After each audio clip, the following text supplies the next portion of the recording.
ఒకరోజు ఒక ధనవంతుడైన వర్తకుడు బీర్బల్ వద్దకు వచ్చాడు. అతను బీర్బల్తో ఇలా అన్నాడు: నా ఇంట్లో 7 పనివాళ్లు ఉన్నారు. వారిలో ఒకరు నా విలువైన ముత్యాల సంచిని దొంగిలించారు. దయచేసి ఆ దొంగను కనిపెట్టి పెట్టండి. అప్పుడు బీర్బల్ ఆ ధనవంతుడి ఇంటికి వెళ్ళాడు. అతను ఆ 7 పనివాళ్లందరినీ ఒక గదిలోకి పిలిచాడు. వారిలో ఒక్కొక్కరికి ఒక్కో కర్రను ఇచ్చాడు. ఆ తర్వాత అతను ఇలా అన్నాడు: ఇవి మాయా కర్రలు. ప్రస్తుతం ఈ కర్రలన్నీ సమాన పొడవుతో ఉన్నాయి. వీటిని మీ వద్దే ఉంచుకుని, రేపు తిరిగి తీసుకురండి.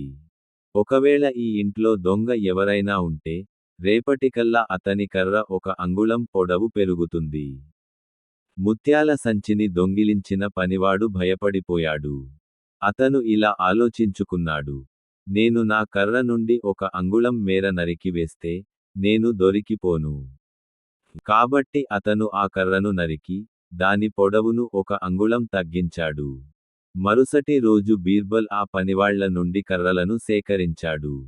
ఒక పనివాడి కర్ర 1 అంగుళం తక్కువగా ఉండటాన్ని అతను గమనించాడు.